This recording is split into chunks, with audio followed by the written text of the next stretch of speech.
Filosofía aquí y ahora. 30 años de democracia. Fue un regreso a la vida, a los sueños, a la creatividad.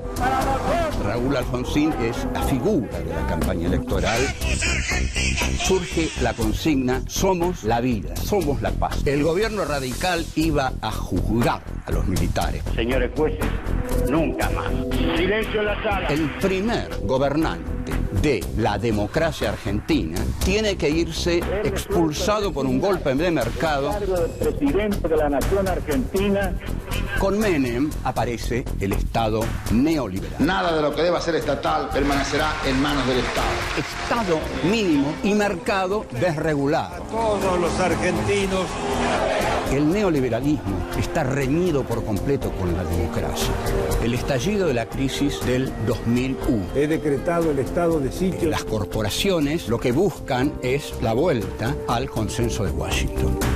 Con Néstor Kirchner, la política vuelve a la centralidad. La economía es un instrumento de la política. Me sumé a las luchas políticas creyendo en valores y convicciones a las que no pienso dejar en la puerta de entrada de la Casa Rosada. Los políticos no tienen carta blanca para hacer lo que quieren en la democracia. La participación del pueblo es siempre fundamental y bienvenida. Filosofía aquí y ahora. Encuentro 3.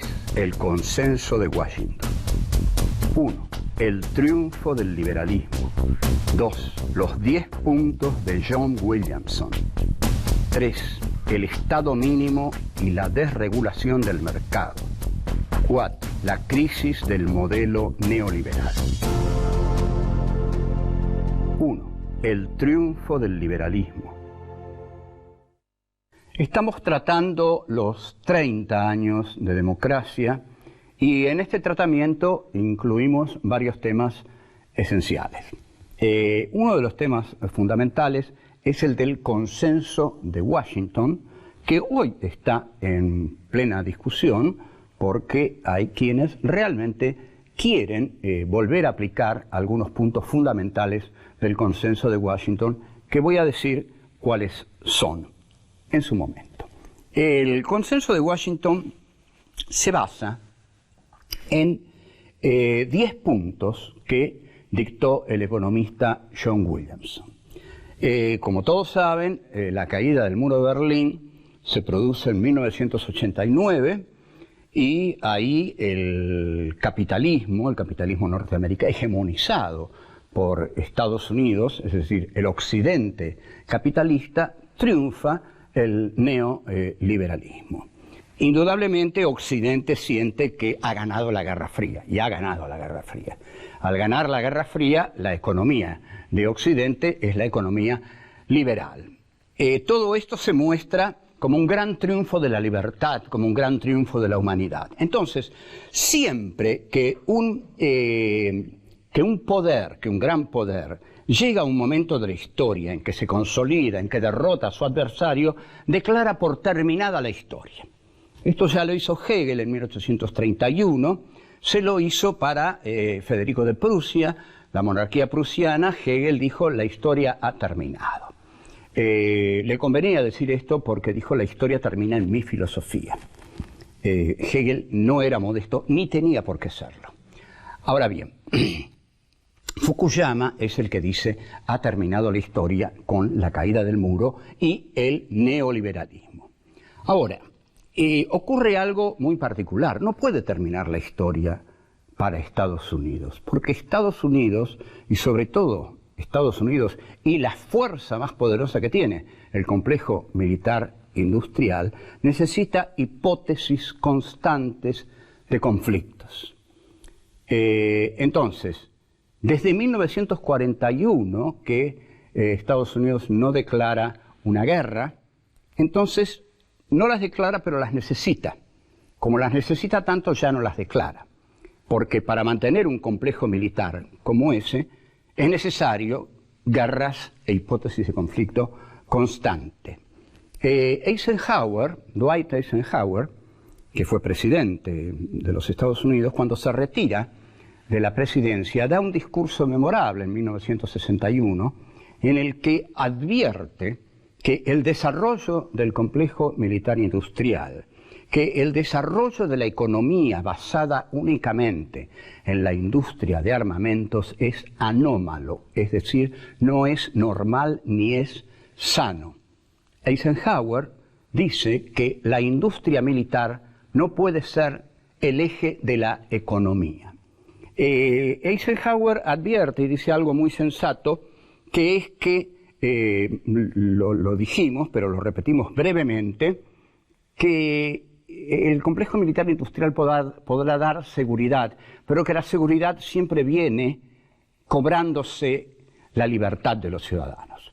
Entonces, aquí tenemos.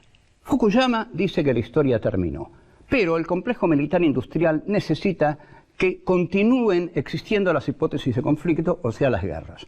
Aparece entonces el señor Huntington, que escribe un libro que se llama El choque de civilizaciones, en el cual Huntington demuestra que el nuevo y gran enemigo de Estados Unidos es el Islam.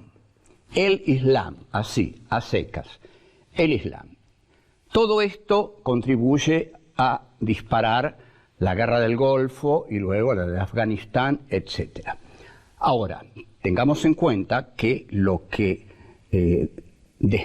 hace despegar la guerra de Afganistán, la invasión a Irak, es el atentado a las Torres Gemelas.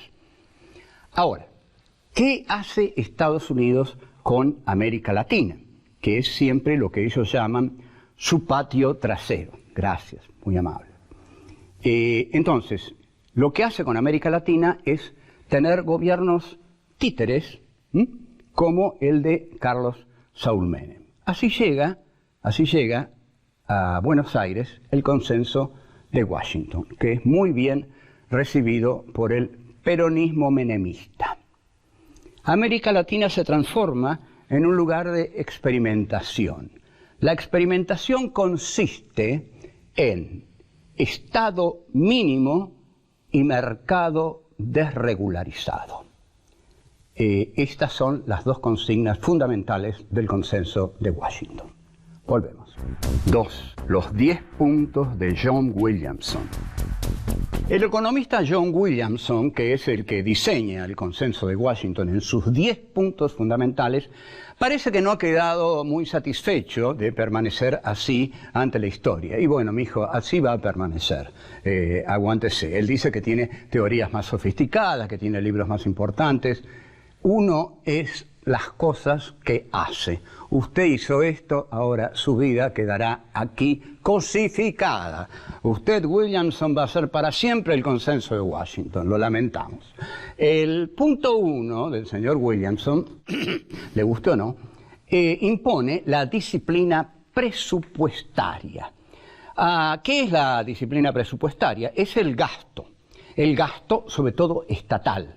Entonces, el Estado debe reducir todos sus gastos, con lo cual el Estado debe reducirse, debe llegar a ser un Estado mínimo. Como lógica conclusión o resultado de los 10 puntos de Williamson, aparece una metáfora que el gobierno de Menem se encarga de impulsar y los economistas que están a su alrededor, Cavallo, Alzogaray un poquito más atrás, pero fundamentalmente Domingo Cavallo, que es un agente de los capitales internacionales, comienzan a hablar de la metáfora del derrame. Empiezan a hablar del derrame. ¿Qué es el derrame?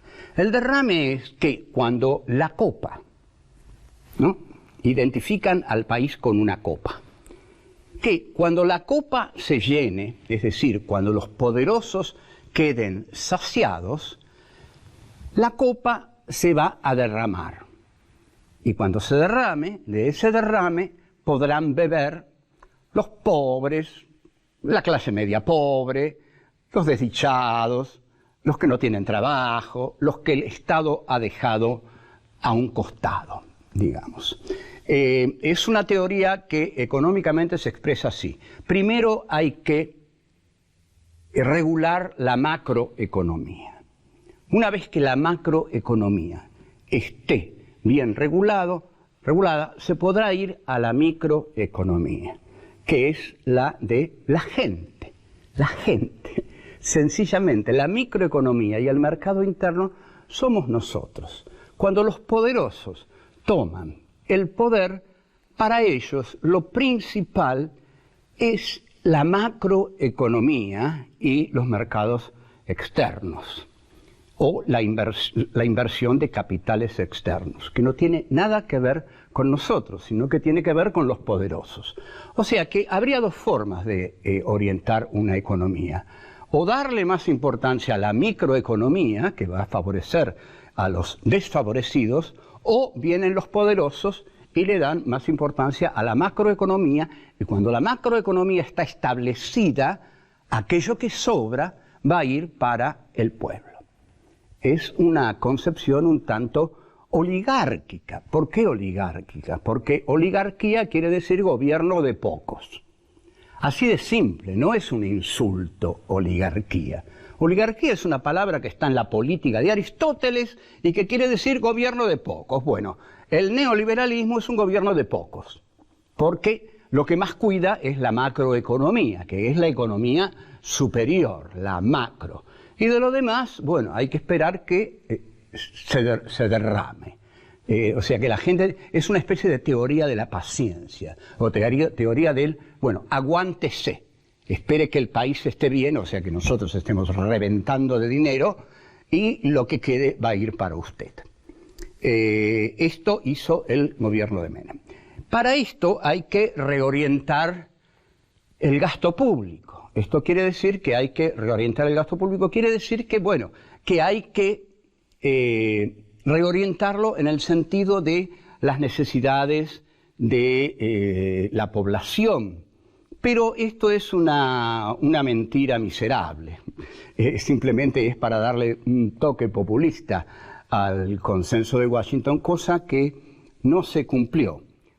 Además, se privatizó la salud y la educación, y esto sí que es terrible, porque cuando se privatiza la salud, cuando se privatiza la educación, es porque la salud y la educación van a ser para pocos, para los que puedan pagarla. En cambio, cuando la salud y la educación quedan en manos del Estado, son para todos. Hay una reforma fiscal, por supuesto.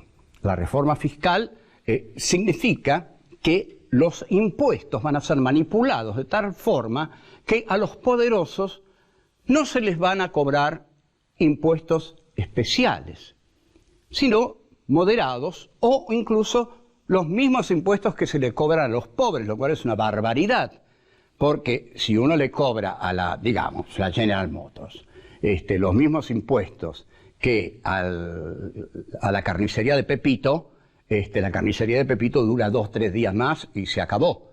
Y lógico, ya no hay carnicerías de Pepito, hay grandes supermercados. Todo eso murió, todo eso lo mató el neoliberalismo. Luego, el concepto de redistribución, dice este señor John Williamson, que debe ser paralelo al ingreso. Entonces, el dinero se termina redistribuyendo entre los grandes capitalistas, con lo cual los grandes capitalistas siguen teniendo muchísimo dinero para hacer sus grandes negocios y los pobres no pueden mostrar ingresos importantes, casi no pueden mostrar ingresos. En consecuencia, son abandonados a su suerte, que es muy triste. Volvemos. 3. El Estado mínimo y la desregulación del mercado. El cuarto punto es el de la desregulación financiera. El quinto es el tipo de cambio competitivo y libre.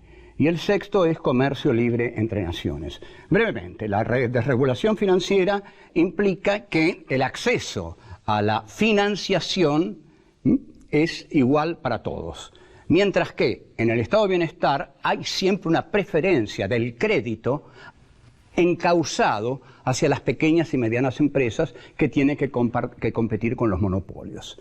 Las tasas de interés reguladas por el mercado, ya sabemos que el mercado queda en manos de las grandes empresas, o sea que las grandes empresas imponen las tasas y ahí aparece un nuevo protagonista que viene de la mano del Consenso de Washington, que son las malditas, siniestras, calificadoras de riesgo. Las calificadoras de riesgo son chantajes que el capital concentrado imperial le hace a los países. Nosotros les vamos a poner una alta tasa de riesgo para que invertir en el país de ustedes exija de parte de ustedes entregar un interés muy alto. Cuanto más riesgo tenga un país, si yo pongo dinero en ese país, más interés me tienen que pagar. Entonces, estos señores de las calificadoras de riesgo se mueven en Wall Street. Son cucarachas de Wall Street. Son las que decía Pugliese que no tenían corazón, tienen una billetera, efectivamente. Vean la película de Oliver Stone, Wall Street, donde está muy bien diseñado el personaje de Gordon Gekko, que lo hace Michael Douglas, que es ideal para ser un personaje desagradable, aunque me han dicho que hace un liberace notable en su nueva película. Y el tipo de cambio competitivo y libre, por supuesto, el cambio termina siendo dominado por las grandes empresas, por los grandes productores. Los puntos que diseña Williamson son siempre para justificar que esto es la libertad. Entonces, el tipo de cambio tiene que ser libre. Cuando es libre, favorece a los más grandes.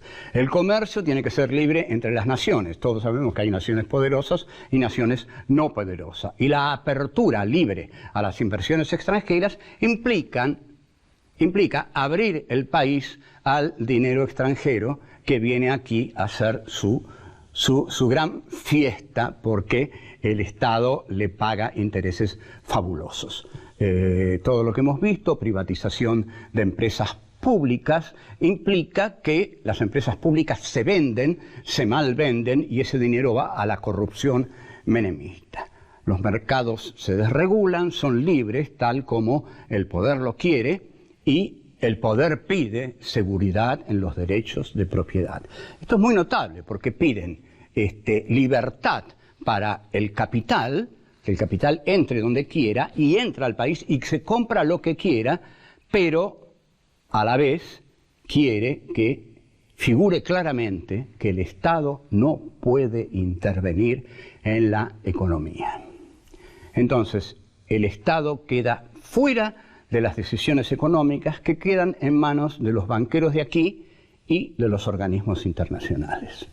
Se produce así una desnacionalización de la economía y hasta diría una extranjerización de la economía que queda en manos del Fondo Monetario, del Banco Mundial y de las calificadoras de riesgo. Con esas tres herramientas se tiene el dominio del país y si se cuenta con un Estado adicto y con una población de ese Estado que acepta este estado de cosas, esta situación de cosas, bueno, la fiesta menemista se explica desde ahí. La soberanía nacional fue el punto central del primer peronismo, esa soberanía nacional que el primer peronismo expresó en su política de nacionalizaciones y en su política de creación de los derechos populares y la sindicalización del pueblo, fue desmantelada por completo por el menemismo, que también es peronista. Entonces, democratizar el mercado significa fortalecer el Estado. Para democratizar el mercado, el Estado tiene que intervenir y defender a los pequeños productores.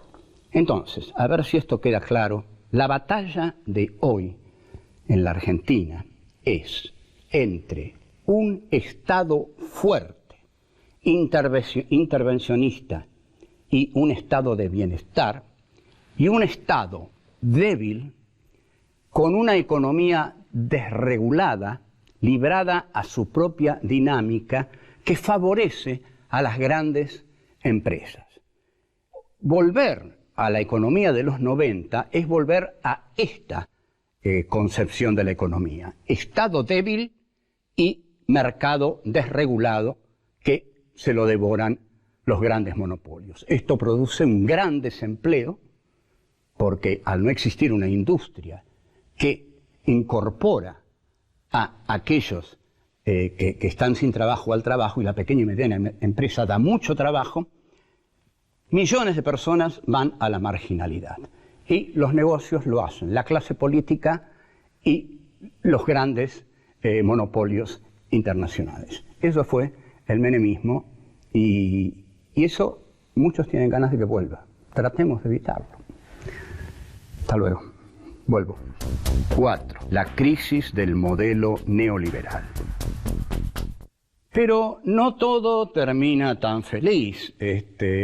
Todos aquellos que estaban disfrutando del 1 a 1, que estaban viajando, todos aquellos que estaban muy felices y muy unidos al estar contra Menem, porque todos los intelectuales, todos los progresistas estaban contra Menem, cosa que en la década siguiente se va a demostrar que esas mismas personas están muy enfrentadas ante otro tipo de políticas.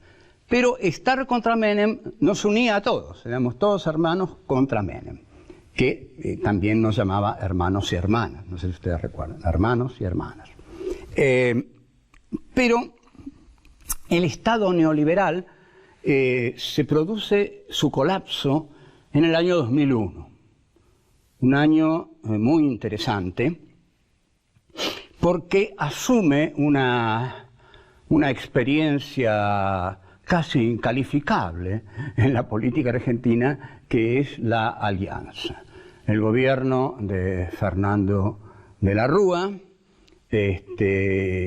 Chacho Álvarez, ese gobierno lamentable que entrega el país, lo rifa, que pide dólares a montones con un blindaje, que lejos de ser un blindaje es un desmantelamiento total del país, produce una rebelión de la gente, un estado de hartazgo con la clase política.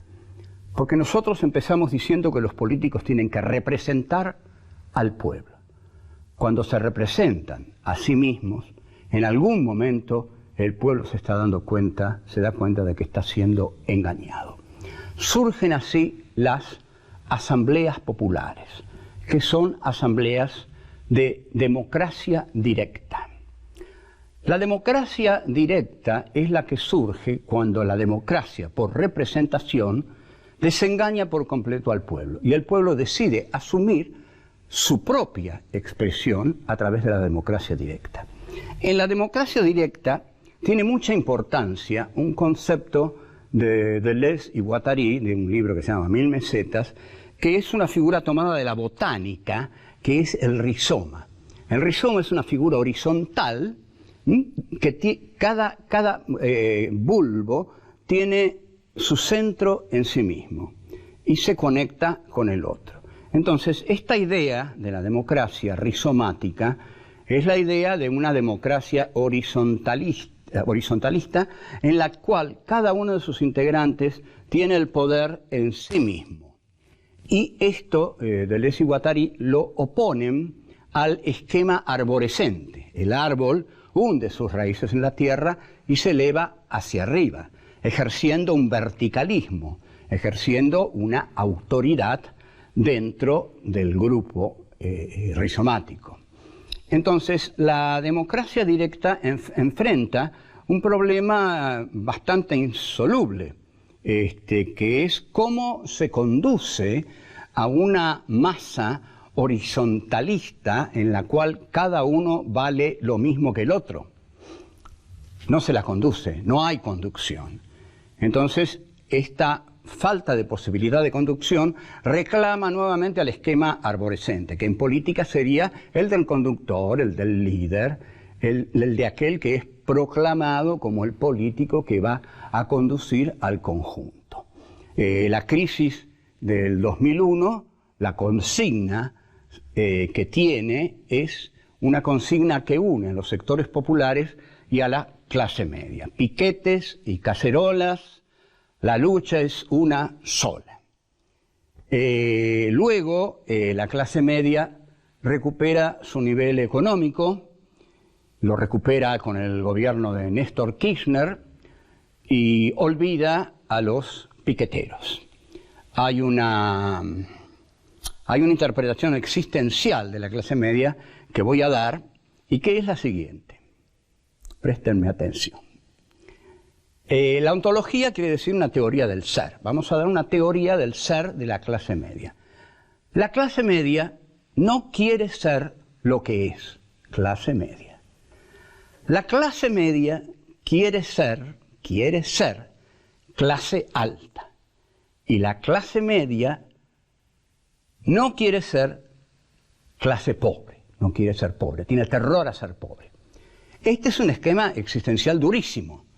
¿Por qué? Porque la clase media no quiere ser lo que es, no quiere ser clase media.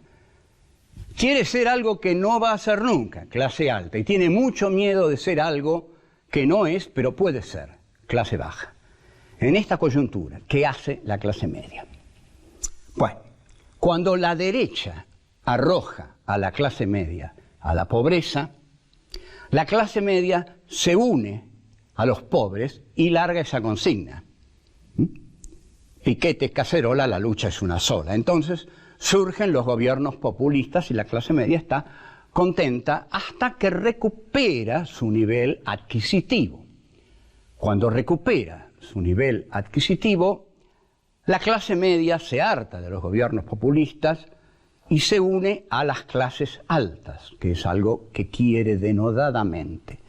Cuando se une a las clases altas la vuelven a hundir en la pobreza. Y ahí entonces vuelve a reclamar a los gobiernos populistas. O sea, de este círculo realmente viscoso y vicioso, Argentina y América Latina tienen que salir de esto. Lo cual exigiría una decisión por parte de la clase media de qué quiere ser. ¿Qué quiere ser? ¿A quién se quiere unir? Yo diría que tiene que reconocer que su destino está más cerca de las clases pobres de lo que cree, porque las clases altas gobiernan exclusivamente para ellas y si necesitan mandar a las clases medias a la pobreza, las van a mandar.